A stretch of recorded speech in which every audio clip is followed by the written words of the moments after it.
Karma ma'am, can we start ma'am? Yes, sir. Okay ma'am. Good afternoon participants. Welcome to the afternoon session of day 3 of Atal FDP. Today we have with us Dr. J. Karpagam, Professor, Department of Electrical and Electronics Engineering from KPR Institute of Engineering and Technology to handle the session on energy storage systems for electric vehicles.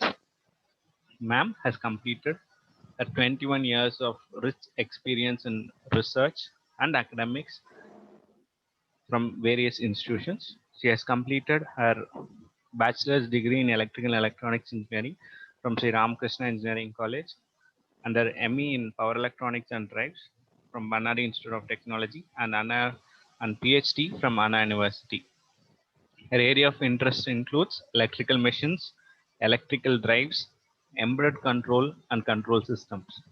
She has published more than 120 papers in various national and international journals and conferences, and she has completed around 35 online courses to her credit in terms of NPTEL, Coursera, and Schneider Electric. She has guided many projects and she has received a grant around 10 lakhs from various agencies towards the conduction of projects and webinars and webinars and courses. She is an she is a reviewer of very international journals and conferences, and she has been a key person in steering the IQSC team of KPR IET. I deem it a pleasure in welcoming Karpa ma'am for this session. Ma'am, you can kindly take over the session, ma'am. Thank you, sir. Thank you for introduction. So I join hands with Ravi Kumar, sir, to welcome you all for this session. So today's session is energy storage system for electric vehicles. So in this transportation sector, it covers 18% of energy consumption in India. So it is equivalent to your 94 million tons of equivalent oil equivalent energy. So if the growth is in the same way, then in around 2030, it will be estimated as 200 million tons of oil equivalent supply. So, and also the requirement of oil equivalent, not only the requirement, and also the carbon dioxide emission is a major problem in the oil as a fuel. So if we are consuming carbon dioxide, more and more amount of carbon dioxide, that is harmful to the society and also the environment. So keeping in mind, the government of India has made climate change commitments to reduce this emission around by 35% in the year of 2030. So there should be an alternative means of energy transport for transport, and keeping in mind with the India's rapid economic growth, rising urbanization, travel demand, and country's energy security. So it has government of India has given policies and also providing initiatives for alternate energy. So the alternate energy only way is your e-mobility. So with this e-mobility, there are some challenges that involves with the pricing solutions, technology, and support infrastructure. So also with the balancing demand of energy, the energy storage plays an important role for environmental sustainability. So the government of India has undertaken multiple initiatives to promote manufacturing of adoption of electric vehicles with the key requirements such as accelerating adoption of electric vehicles in India. So the electric energy storage plays an important role because all the times we cannot charge the electric vehicles, so that the transmission and distribution capacity will vary during the peak period and also the off peak periods. So the demand is going to vary, depends upon the charging and also that energy utilization for other sectors too. So the government of India plans to initiate, give incentives to companies which are setting up the advanced battery manufacturing facilities and also to promote electric vehicles that reducing the oil dependency. So it is the government of India has taken an initiative through Niti Aayog. So everyone might be knowing about the Niti Aayog. It is a think tank that recommends the initiatives for $4.6 billion in 2030, and also giving a cash and also infrastructure facilities for around 900 crores in India. So the battery energy storage is an emerging stage in India. So it is a need of the hour. So the policy could be benefit for the battery makers such as South Korea's LG Chem and Japan's Panasonic Corporation, as well as the automakers in India like Tata Motors and Mahindra. So you might be knowing about LG Chem that is located in Visakhapatnam, and also you have heard about the news. It was in May 2020. There was a chemical gas leak, and it is ended up with some casualties too. So with keeping in this mind, so there is energy storage plays an important role in electric vehicles. So before going into the thing, so here are some introductions. Sir, there are four technology drives the automotive energy globally. So the first one is electrification. So electrification, we cannot depend always on the fuel. So the alternate solution is electric vehicles, that is through electrical energy. So the electrical energy it will be the TV vehicles, it will be reaching around 40 to 50% in expected as in 2030. And because of the depleting fossil fuels, the renewable energy sources also come into picture. So that is one of the technology that is for future of mobility. And coming to the autonomous driving vehicles, so autonomous driving system gives the assistance for speed, steering control and lane control. So the pioneers in this autonomous vehicles are Tesla, GM Cruise, Waymo and Baidu are some of the automakers. They are pioneer in this autonomous driving system, but it is not at reached to the common man for utilization of this autonomous vehicles. Then comes the shared mobility. So shared mobility is introduced to reduce traffic congestion and also sparking speed, and also it controls the emission, carbon dioxide emission too. So we might be knowing about the car sharing, car pooling, Zoom cars and all those things. And we are in hand with the Ola and Uber apps that helps us in going for the shared mobility. Then comes the connectivity. So the connectivity will be using a CAN bus for control pilot signal for battery charging and other communication with the electric vehicles. So these are the four technologies that drives the automotive industry globally. And there are some more points in this. So that is strict emission rules and regulations, so that we know about BS4 and BS6 emission controls. So BS4 and BS6, the difference between these two is there is a sulfur content in the fuel. So that sulfur content will, there is a less, that is 5 times less in BS6 fuel, and nitrogen oxide is 75% less in petrol engines and 25% for diesel engines. So the government is insisting to move on to BS6 fuel and also BS6 norms vehicles to be introduced for the forthcoming years. So then comes the lower battery cost. So battery cost to be reduced, that the infrastructure and manufacturing of batteries are coming plays a major role. And it is fast charging is very important. So technology in ABB and other L&T is working on this fast charging technologies, and the people are started consuming more amount of electric vehicles.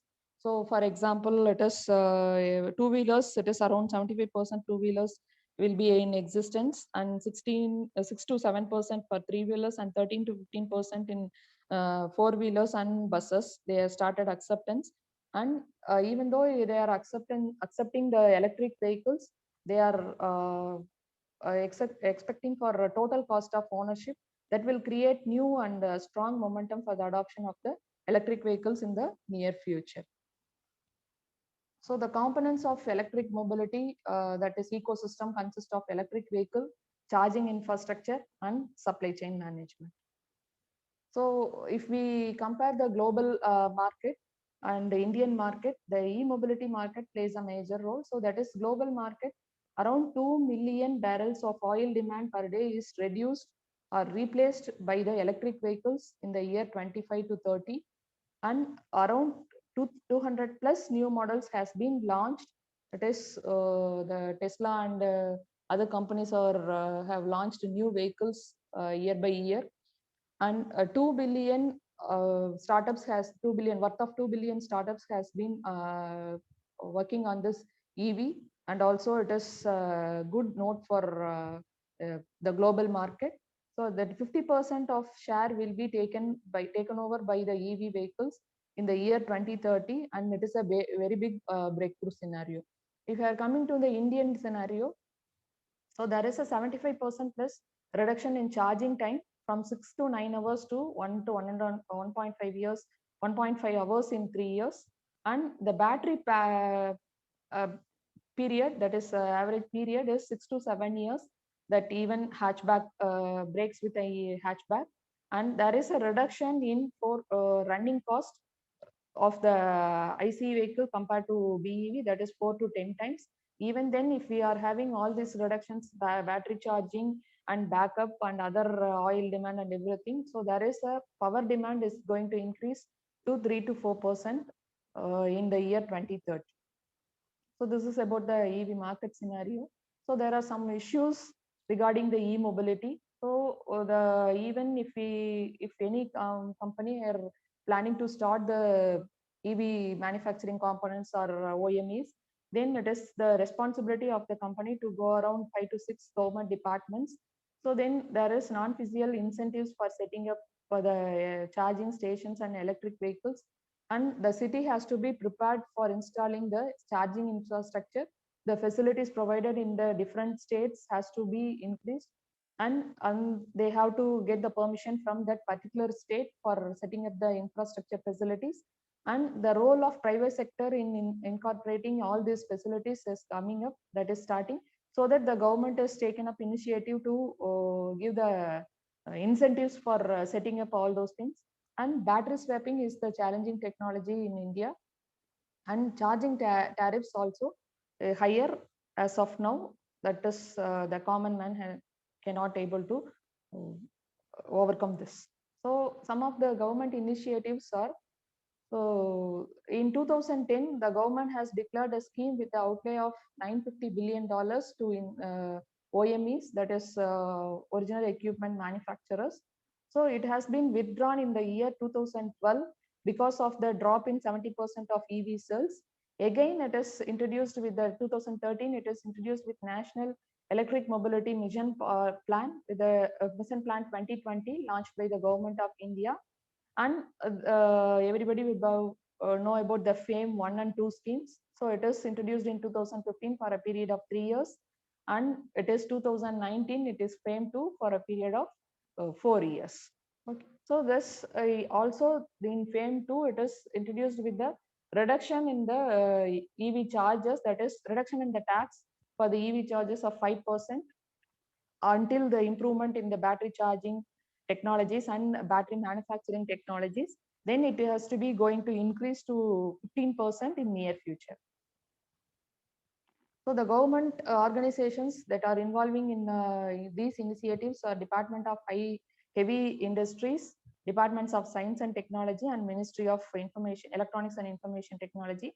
So heavy industry has introduced that FAME, that is faster adoption and manufacturing of hybrid electric vehicles in India, FAME 1 and 2. So FAME 1 is for 4 years and FAME 2 is for 3 years.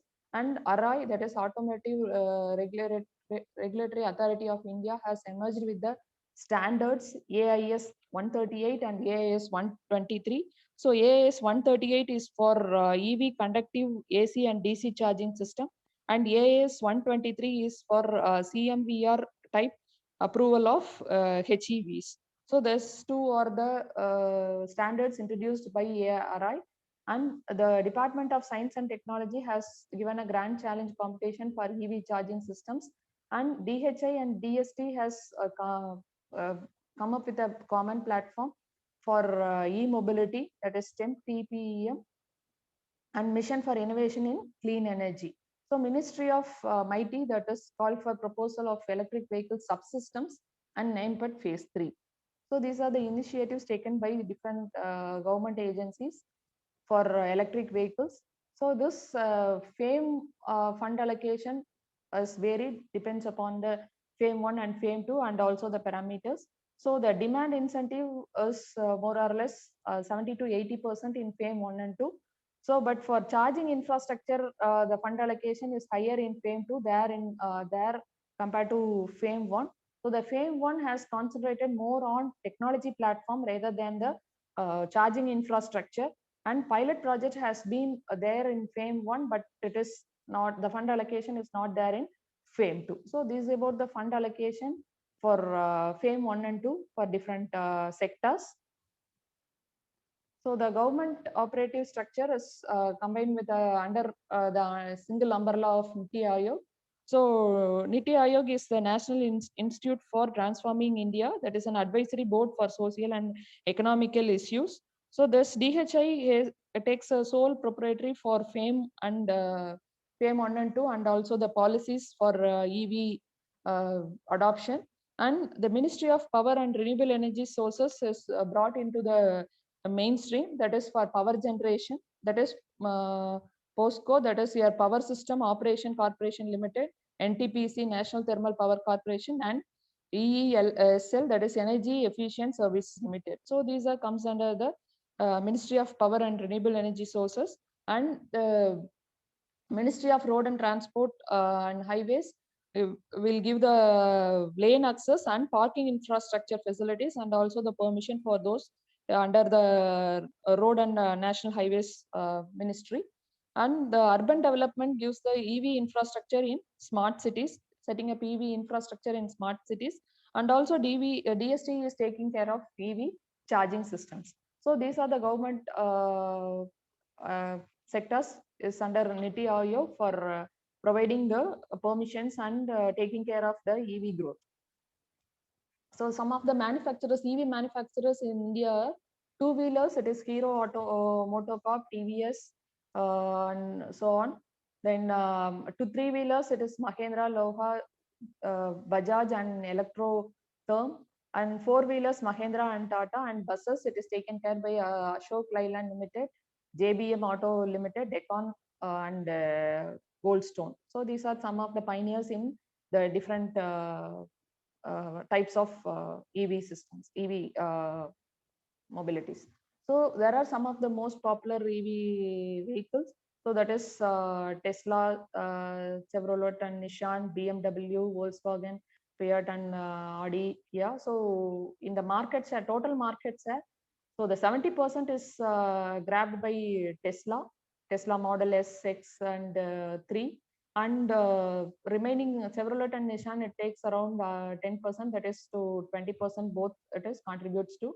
So below 2%, it is contributed by BMW, Volkswagen, Fiat, Audi, and Kia Motors. So these are the top 10 popular electric vehicle manufacturers and their market share in the globe. So as we know that is there are different types of electric vehicles. One is with hybrid electric vehicle and plug-in electric vehicle and pure electric vehicle. So the plug-in that is electric vehicle with plug-in system has high battery size is larger than the hybrid electric vehicles. So then and there it can be charged. The battery can be charged. Once there is a problem with the battery or charging problem, then it is shifted to the gasoline engine. And if we come to the electric motor, that is pure electric vehicles, there is absence of gasoline engine. So this is the different types of electric vehicles. So I cannot go, I will not go much into this. That is hybrid electric vehicles. These are the pictorial representation of the hybrid electric vehicle. So the blue color depicts the semiconductor components that is used in electric vehicle, hybrid electric vehicle. So it consists of an engine and a motor, that is, and also battery management system. So whenever there is a problem or during the downstream or braking or uphilling conditions, it uses the engine, and otherwise it will be using with the inverter mode, that is with the electric energy mode. And then battery management system, it consists of battery monitoring unit and also battery modules that is driving the battery, and CAN bus is connected with the components of battery management system and also with the ECU of the engine, so that it will be giving the indications and also the other battery parameters that has to be known to the driver.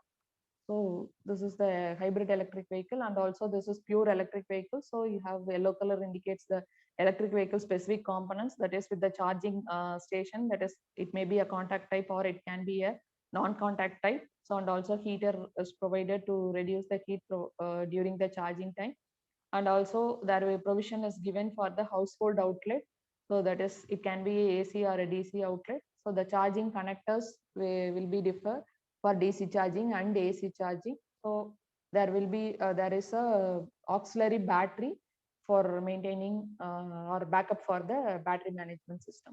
So this is about the hybrid electric system. So this is the pictorial representation of the electric vehicle. So it is with a battery pack and charging port, auxiliary battery, and onboard charger. So it is provided with the onboard charger, and also there is a motor driver for each each wheel. So that controls the movement of the battery is with the autonomous vehicles and also for transmission system. So next comes to the energy storage. So we have to know about what is the need for the energy storage. So as we say, it is during all the times we cannot consume energy from the grid. So there can be a problem with the grid that is connected with other sources too. So that is with the during peak periods, there is a problem of charging the vehicles, and during half peak periods, there is a facility or feasibility of charging the vehicle.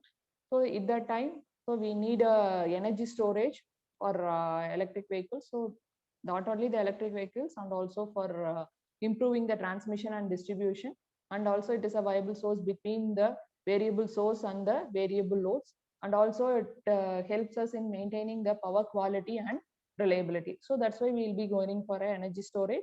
So it is common for all types of systems, not only for EV system and other systems that operates with the electricity. So the need for the energy storage is to track with the energy demand or match with the energy demand, and energy produced from renewable waste heat and other energy sources may not be acceptable for all use. So we can use that energy, store that energy, and then can reuse for any purpose, any whatever the purpose it is requested for in that particular area, that is standalone system or it may be a grid connected system. So then energy cost, as slogan by says that is buy low and use high. So that is during if we use it for a half peak period, it is advantageous for energy consumption and for energy use. And the more traditional sources will not have energy periods when they are not readily available, and consumers want to move to the off grid period, that is maybe a standalone system, so they can use it for a energy storage. So that is the effectively operate and improve the grid efficiency. So that there are different types of energy storage mechanisms. So thermal storage, mechanical, electrochemical, chemical, and electrical systems. So the thermal storage, STHES, that is called as a super sensible heat exchange storage, and LHES is latent heat energy storage. So that is the methods that stores the energy. So the thermal energy storage can be used effectively in the solar stills. So that is to used for purifying the water, that may be a salt water or from impure water or whatever may be the source. So the solar stills will be using. So and the technology used for storing the energy is with SHES and LHES. So that is with the thermal energy. So and mechanical energy, we will know flywheel that stores the energy as in the form of a kinetic energy, and CAES, that is compressed air energy storage system, and pumped hydro energy storage system. So these are some of the mechanical energy storage methodologies available. And electrochemical systems, what we'll be using it for EVs, so the batteries and flow batteries. So flow batteries, we know that it requires, it is using a liquid, that is electrolyte tanks for charging the batteries. So that is, it requires for same amount of capacity. So normal batteries requires lesser space, and flow batteries requires large electrolyte tanks for that liquid. And it is, as it goes higher capacity, the weight is also higher. So it can be suitable only for stationary applications. So we'll be more using batteries, normal batteries, than flow batteries, even it is in the electrochemical conversion. And then chemical, so that hydrogen energy storage, and electrical will be going for a super capacitors and SMES, that is your super conductive magnetic energy storage. So these are some of the technologies that is available in different schemes under energy storage. And if we compare this energy storage, that is for based on the power and energy, so that is it storing capacity and longevity for storing that energy. So electrochemical capacitors, or that is the supercapacitors, has lower time period, that is fast discharging than compared to the pumped hydro systems. So in this graph, we can infer that. So the normal between, that is what we'll be using for EVs, that is lead acid batteries, nickel cadmium batteries, lithium ion, and other advanced batteries, is storing the energy between the minutes to the hours. And the power capacity is from 10 kilowatt to 100 megawatt of period. So based on the different types of batteries, that storing capacity and the storage time will vary. So if we take superconducting, that is SMES, it has high storage capacity, but it will release the energy, or storage time is very, very low. So these are some of the storage energy with respect to the power. So energy storage technologies, there are, even though we have different technologies, and we will be having different storage systems, there are some advantages and disadvantages of each system, and we cannot use it for all applications. So this storage system will have energy, economic, and environmental issues that are creating a demand for energy storage, and also policy initiatives accelerates that energy demand, so that we'll be going for an energy storage with different types of batteries, and also with the thermal and mechanical technologies.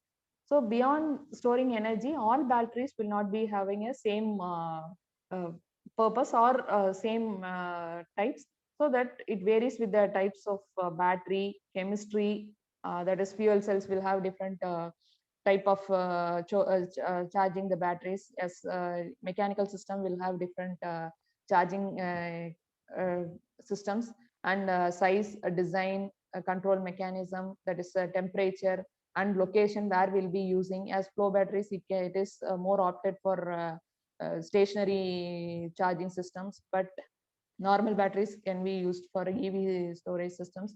So likewise, even though you have different storage technologies, the type of battery and where we'll be using differs for technologies.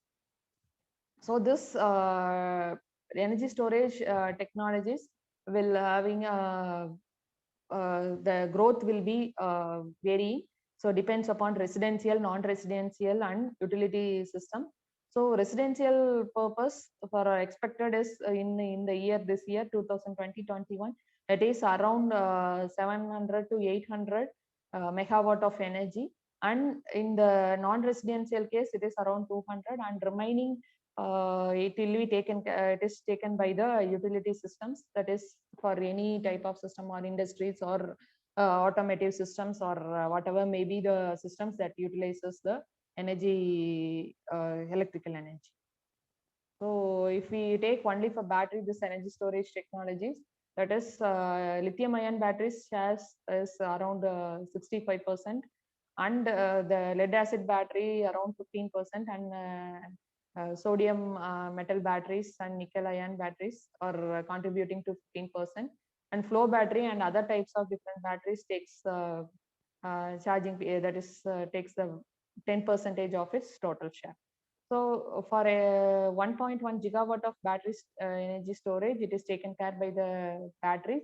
But if we take pumped hydro systems, it can store up to 110 gigawatt of power. That is, you can retrieve the power through the pumped hydro systems from 110 gigawatt of power. So if we take the duration, average duration, so for storing energy, as we had seen in previous slides, so this lithium ion batteries has lesser period as compared to sodium batteries and flow batteries. So this is the graph, and if we next part we'll move on to battery management system. So this battery management system is made up of multiple cells and modules that are arranged in series and parallel. So this system, this BMS is part of complex and fast-acting power management system. So it monitors and protects the battery and also the total energy management unit. So then if we want to go for a smooth ride, then the vehicle needs the better energy conversion. So that is smooth conversion of energy, that is stored energy, to the wheels. It should be transferred to the wheels, and loading is critical aspect of the power delivery.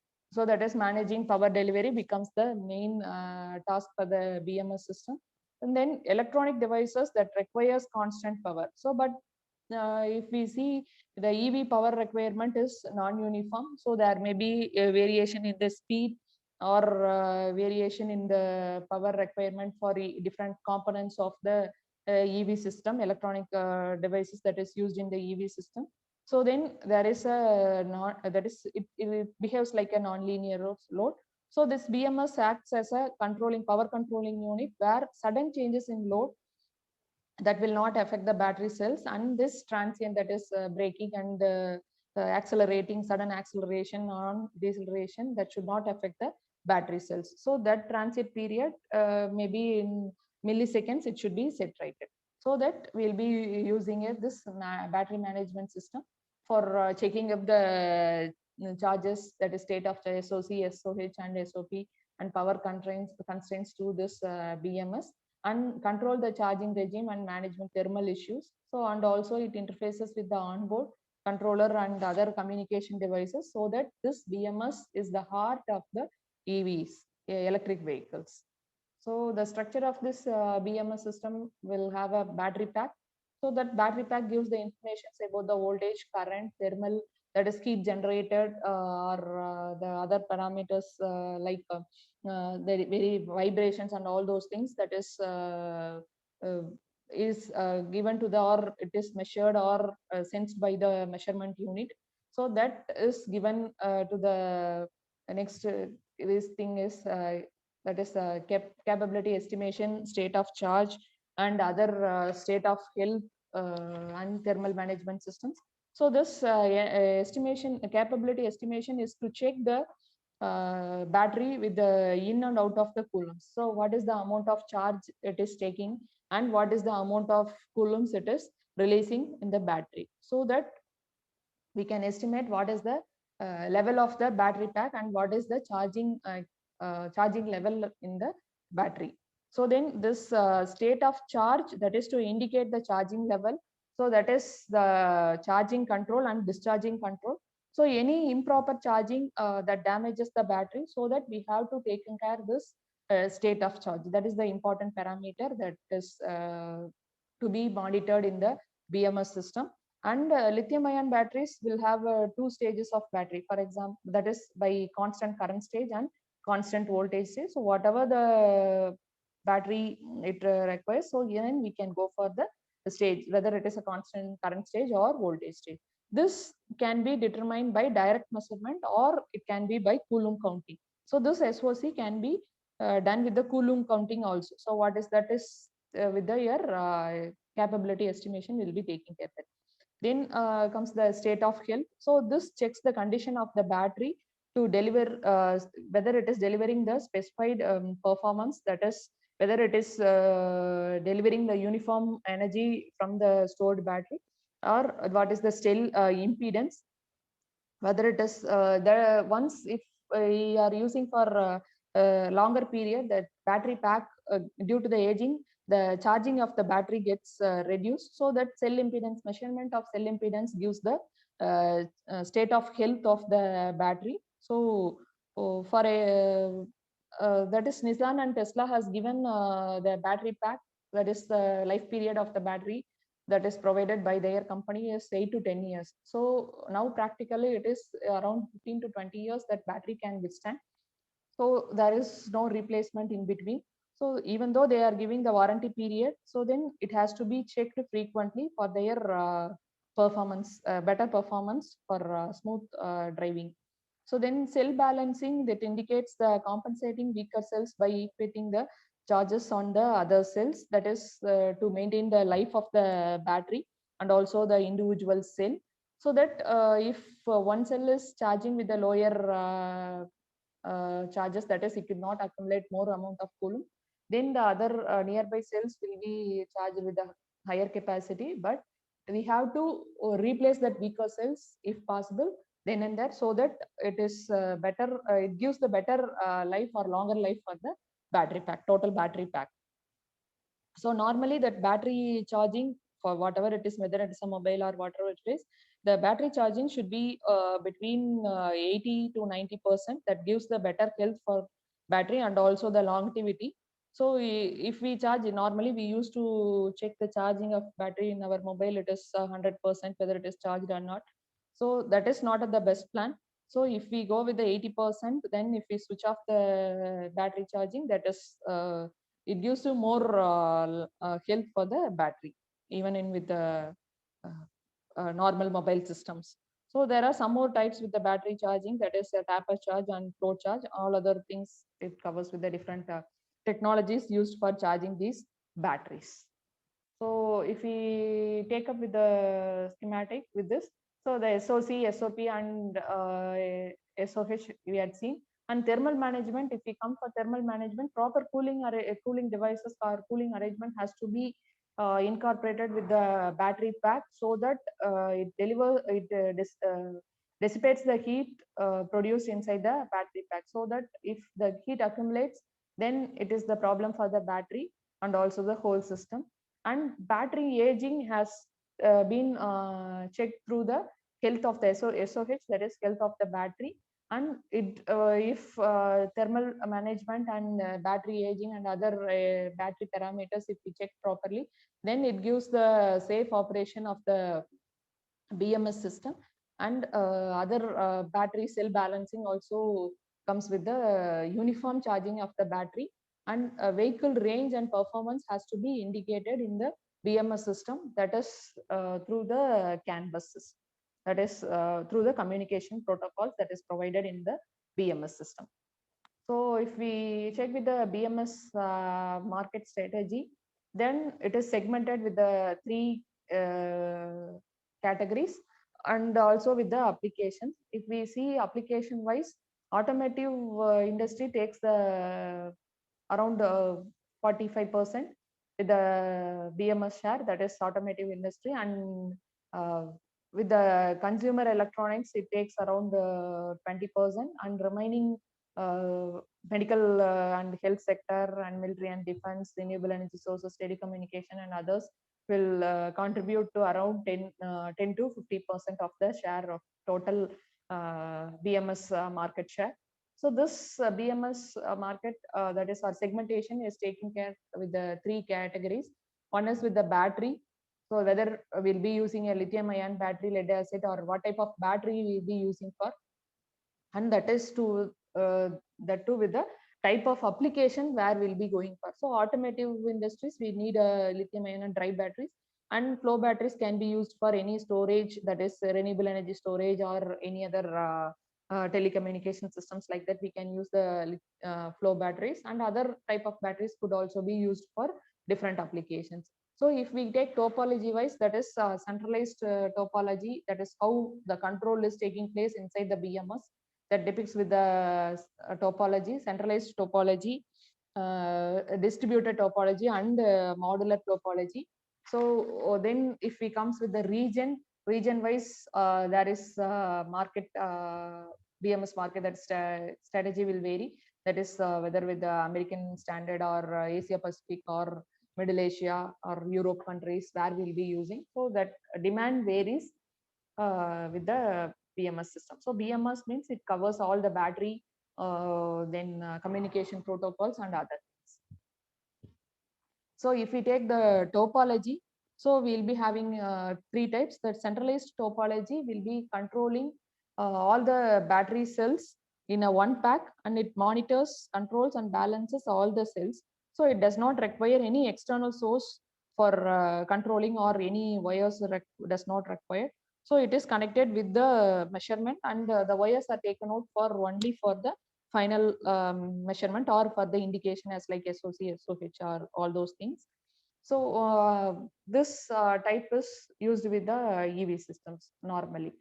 So if we come to the decentralized topology, so this is the other components that is connected cell and other control components are separated from the vehicle bus, that is CAN bus, and it is each one of the unit is connected with the central unit, so that it have a separate control by the battery systems. So then each measuring rooms is connected with the individual cells, so that the CAN bus will get a information from each separate battery pack units, then it is transferred to the other communication devices.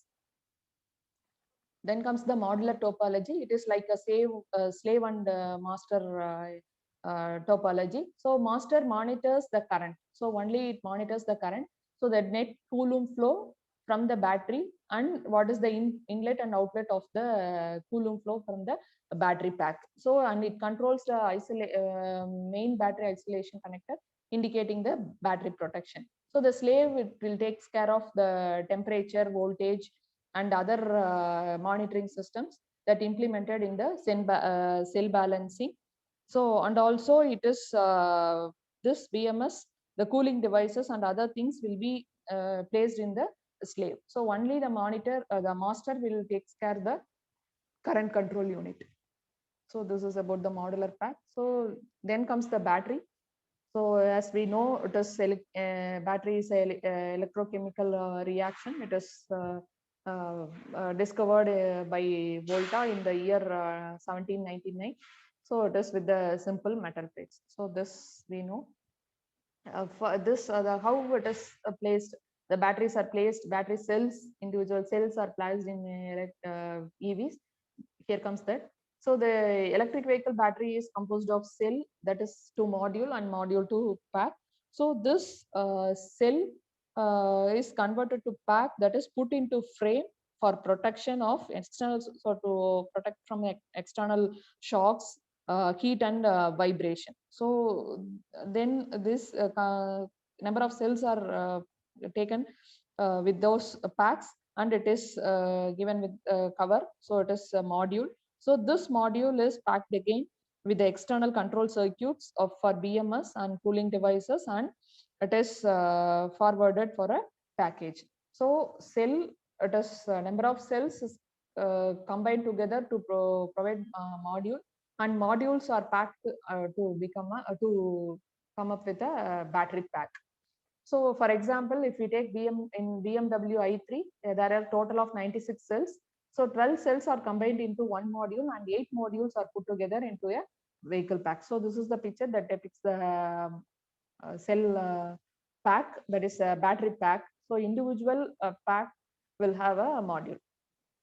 So this is the another setup that shows the cell sandwich cell, that is module, and that 6 modules covers with the battery pack, and then that 6 modules can again can be combined together to go with the 24 modules. So that maybe 24 modules is considered as the battery pack, complete battery package. So some of the leading manufacturers in this battery systems are Tesla, is formerly Tesla Motors, an American company, and also it is concentrating on the green energy. So Nissan, it is originated in Japan, and it is moved to North America. That is a larger EV manufacturer. And there is BYD, that is Build Your Dreams. It is a Chinese largest electric vehicle manufacturer. They are concentrating on working of battery storage for residential, commercial, and industrial applications too. So LG came. So it is a South Korean company that is electric vehicle batteries. They provide electric vehicle batteries for the automakers like Renault, Ford, Chevrolet, and also Tesla too. So we have LG came and Visakhapatnam in that is we have that India as the LG came South Korean company in our country. So if we come to the types of batteries, so then lithium ion batteries. So normally while selecting the batteries, three things has to be considered, or three parameters has to be considered majorly. That is for specifically for electric vehicles. One is power to weight ratio, specific energy, and energy density. So these are the three parameters that has to be considered for battery selection. Battery selection for EV vehicles. So lithium ion batteries have high specific energy and also high power to weight ratio. So, but it has low self discharge. So that is thing. Then high energy efficiency, that also good point. And most components of lithium ion batteries can be recycled. So, but the cost of material that requires is a higher cost. So then it is a challenge for the battery industries. So it can be used in plug-in electric vehicles and also pure electric vehicles. So it as R&D is going on to reduce the cost and extend their useful life. So this lithium ion batteries have a fast charging and longer life too. So then if we go with the other type of battery as nickel metal hydride batteries, it is offers reasonable specific energy and specific power capabilities. So then much longer life as like compared to the lead ion batteries, and also safe. It is using lead ion nickel batteries is safe, and it can have high self discharge and heat generation at high heat generation at high temperatures. That is the challenging for the challenge faced with the nickel ion batteries. And lead acid batteries have high power and are inexpensive, so unsafe and reliable too. So low power, low specific energy, so poor cold temperature performance. And advanced high power lead acid batteries can be used for commercially available for electric vehicles are ancillary loads. So it cannot be used for main battery pack. It could be used for ancillary loads. So and if we say about the ultra capacitors, it stores energy in a polarized form between the electrodes, as we know. So this storage capacity increases as the liquid surface increases. So then the size of the battery is going to increase as compared to other types, and it can be used only for additional powers during the acceleration and hill climbing, and it can help recover braking power, as we know that is capacitors have the usual uh, capacity or the battery pack. So then it is used as a secondary storage devices for electric vehicles. So as we compare to types of different types of batteries, so lithium ion batteries is majorly used. So now recently the China has announced that that CLAT company CEO announced that there is possibility of using, or the upcoming type of battery used is a nickel cobalt battery. So that could be come in market in few years in future. So then they will be going for the battery as different types, but now in the market share is covered by the lithium ion batteries. Then if we take the technology wise and energy density, the different types of battery has a different energy storage. Lead acid batteries have 100 kg per kilojoules per kg, as like gasoline have higher, very high, that is 43 kg, 43 1000 kilojoules per kg.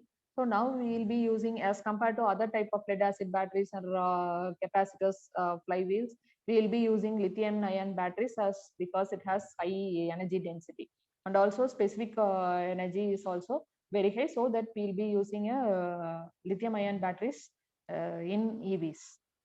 So if we compare lithium ion batteries with lithium polymer batteries, so lithium ion battery has higher energy density, as we know that, as compared to the lithium polymer batteries. So it is aging, if we compare, then it is actually charging capacity is for over time, and the charging in the lithium polymer batteries does not lose its charging capacity as much as lithium ion batteries. So it has, lithium ion batteries has a chances of explosion, but it is cheaper as compared to lithium polymer batteries. It is cheaper, but it takes longer life, as that is both the lithium ion batteries have both advantage and disadvantage.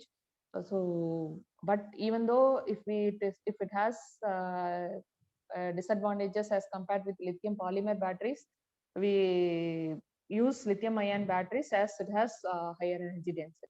So that is the only point that lithium ion batteries leads other type of batteries that is in the market. So if we see the global market insights, that lithium ion batteries, it is to 33 billion profit, or it takes the market share with in the year 2018. And CAGR, that is compound annual growth rate, says that there is a increase in 11% in the lithium ion battery market. And it is expected that in the year 2025 there is $73 billion dollar growth in the lithium ion battery market. So even then, if we say lithium ion batteries, so nickel cadmium batteries or cobalt batteries are coming into picture. So there also it is, that market is also growing. It is between the 19 to 25, the year 19 to 25, it is expected that it is 14% there growth. And if we take the market share, that is the Europe market, it is 11%, Chinese industries it is 13%, and US it is $8 billion dollars in the year 2018. So globally, the lithium ion batteries have a higher share. So if we come to the battery efficiency, so this picture shows the efficiency of battery with the other fuels. So if we take direct charging, that is the battery charging. So well to tank, there is no electrolysis process or any type, any hydrogen fuel cell or any power to liquid, that is conventional electric vehicles, any gasoline engines that we use.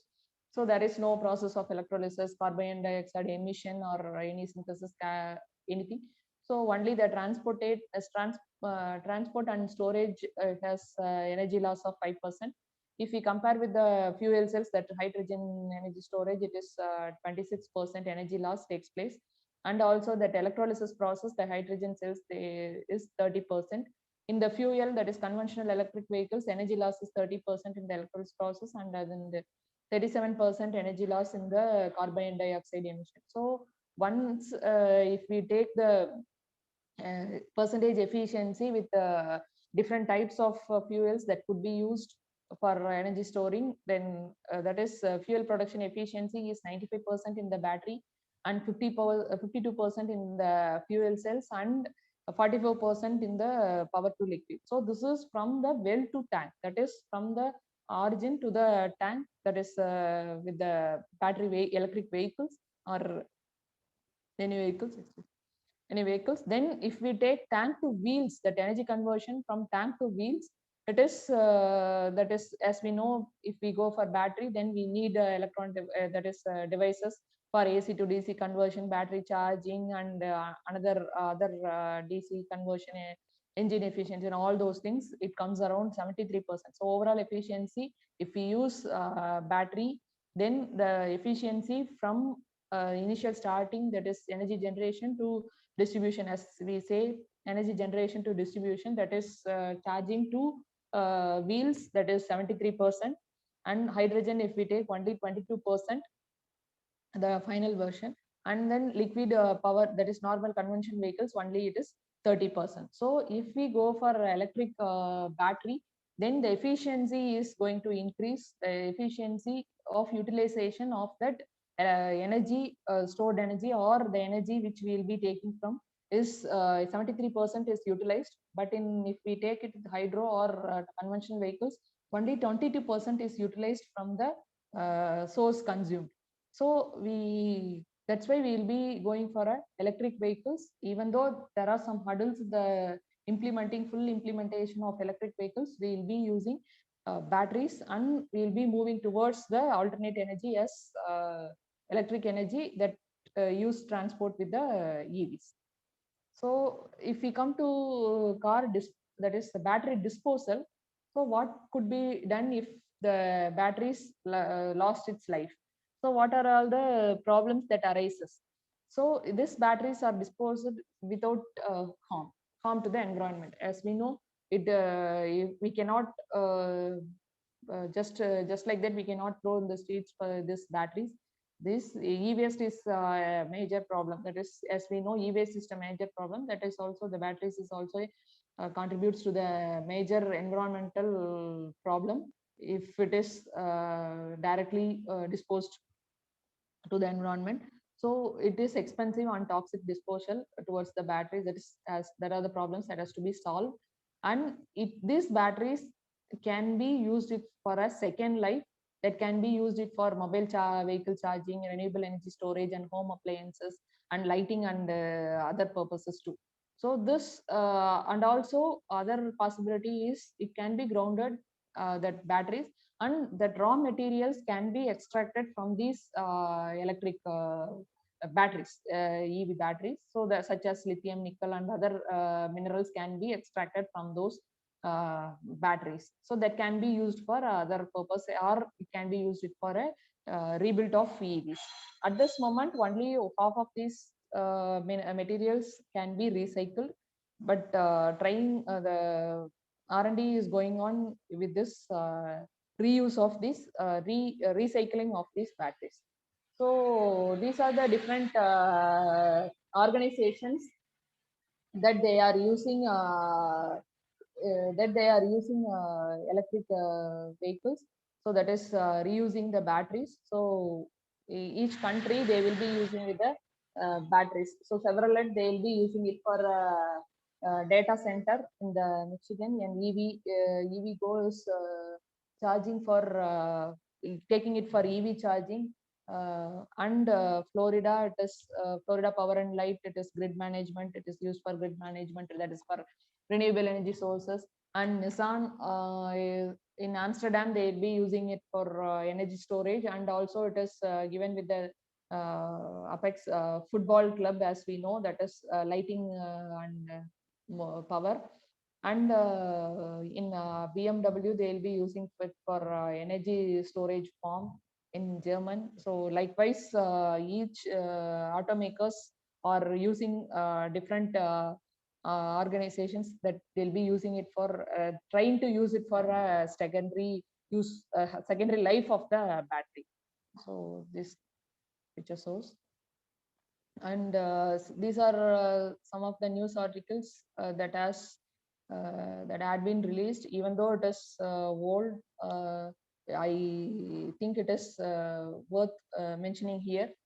The Tesla CEO Elon Musk has said that they will be making or producing 20 million EVs in the year 2020. And the other thing is, no, that is Indian government has introduced a move that the electric vehicle can be sold without batteries, that is pre-fitted batteries. So that CEO of Mahindra, Mr. Magesh Babu, has told that no company or no consumer has accepting the vehicles without a battery. So OEM is the sole responsible for safety of the vehicle. So the manufacturer will sold the electric vehicle with the battery alone. So the no country is allows the sale of EVs without any battery. So that is the statement given by Mahindra CEO. And also Tesla has signed MOU with Australians Prodonom Lithium. So we know that Australia is surplus with lithium mineral.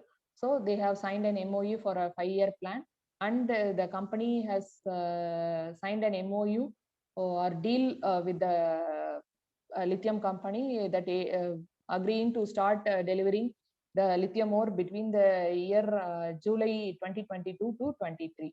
So this is the information given by the predominant lithium organization. So these are the news articles, some of the news articles. So then we'll move on to the electric vehicle supply equipment, some just on this EVSE. So in the Indian market, it is categorized in 3 different ways. One is technology and charging type and end user. So technology with the charging station, onboard and off-board charging, and AC and DC charging technologies that could be implemented in India. And with the charging type, whether it could be a inductive charging, conductive charging, or swapping station.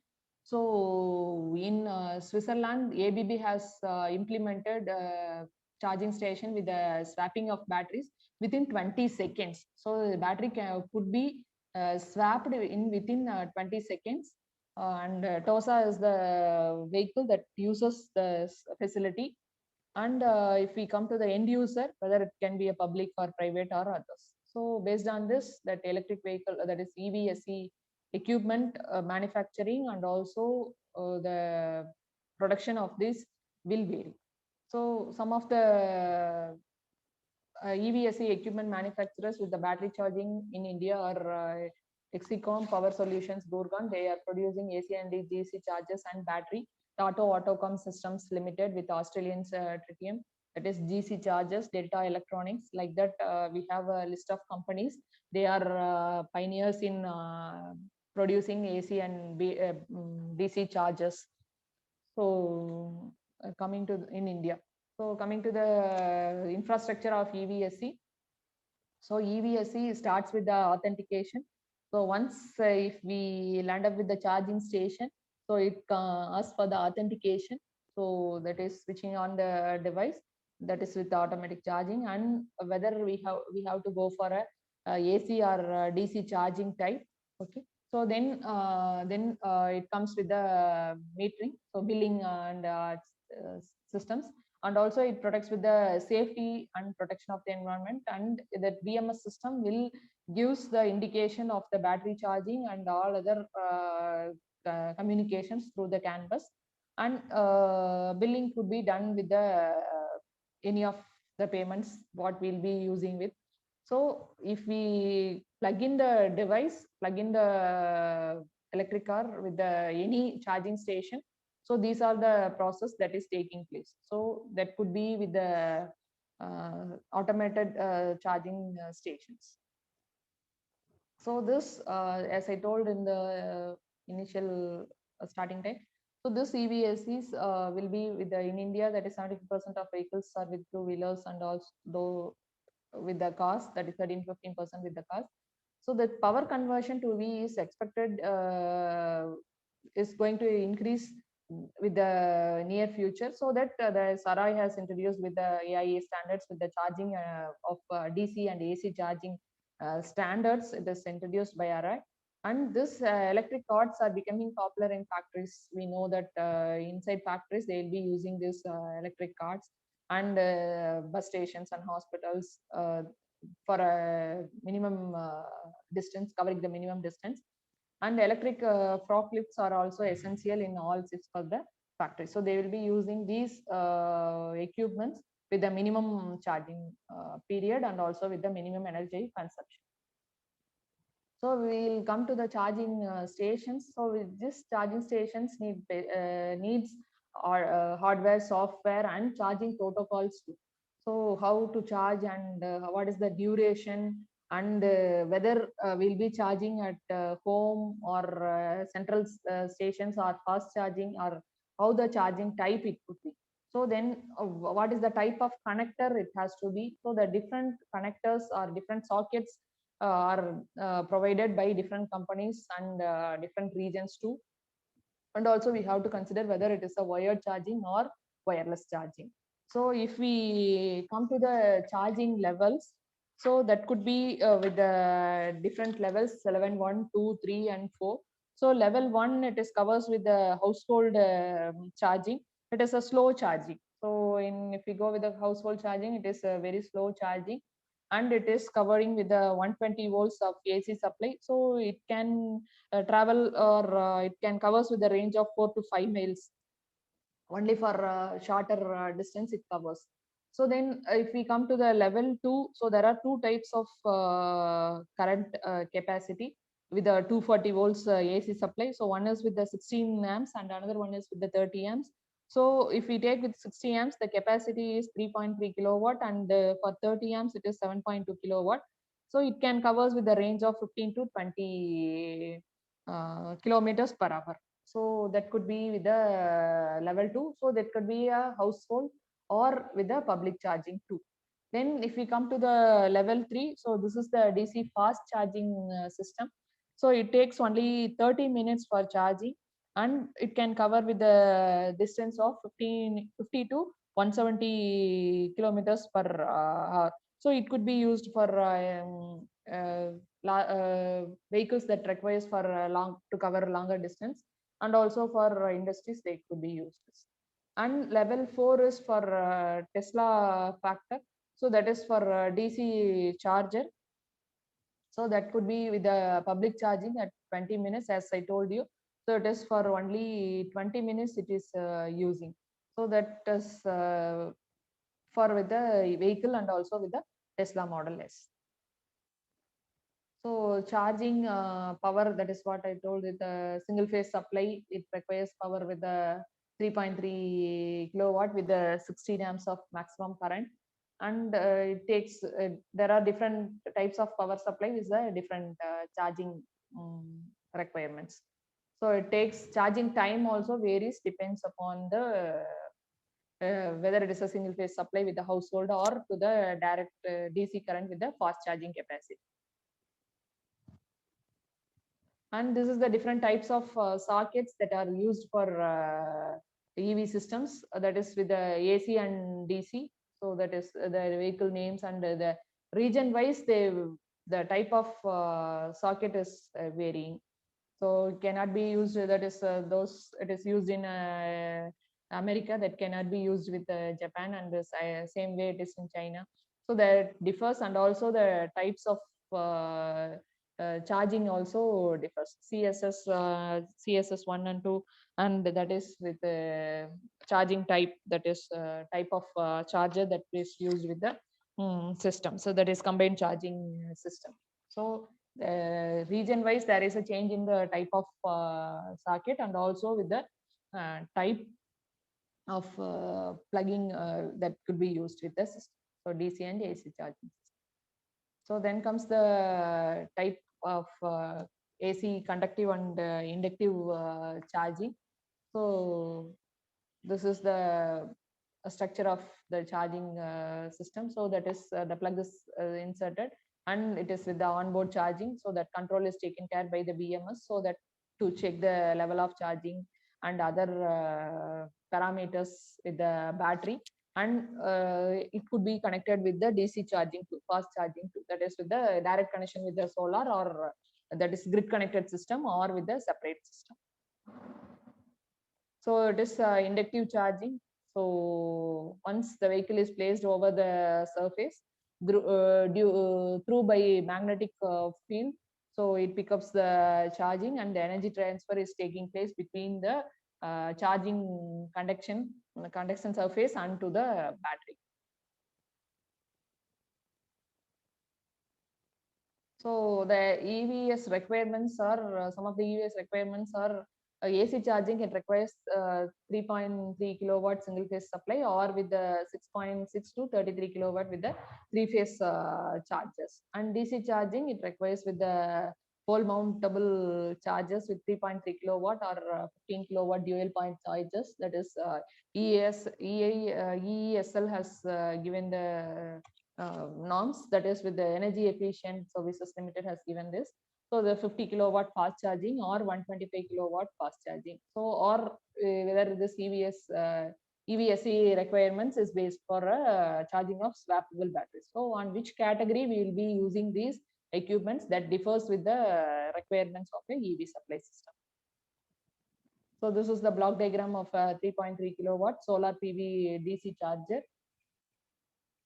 So the supply is that power is taken from the solar PV, it is converted DC to DC, then through the MPPT algorithm we could use for taking the maximum power from the solar arrays. So then thus the DC to DC is stored and it is delivered to the EV battery system. That is all this taken care by the communication devices, EVSE communication devices and user interface devices. And also you can store that energy with the bidirectional converter, that could be from the grid supply too. So you can use with the solar or with the grid supply. And next was the 15 kilowatt dual port DC dual port point charger. So the from the charger to the supply, it is from the supply to the charger, it is showing that. So that is front end converter. So that could be any type of converter. It is as we had seen that multi-level inverters or whatever the application we will be going for, and also the power supply available, we could use the front end converter, and then DC to DC converters. So then it is directly given to the EV charging systems, so that the charge will be taking the vehicle is charged with the DC supply. So here all the control schemes also given: DSP based controller or sensing protecting circuits, driver circuit, and all control units has been given with the units, all different units. So this is the block diagram of 50 kilowatt DC fast charger. So with this fast charging, similarly as like other previous type, here also you can use for any type of charging systems. And also it could be done with the controller, DSP controllers, as it is fast charging. So the response time for the indication and all other sensor parameters could be done within a fraction of seconds, so that this controller, DSP controller, is for interfacing with the EV system and with the electric vehicle BMS system. BMS.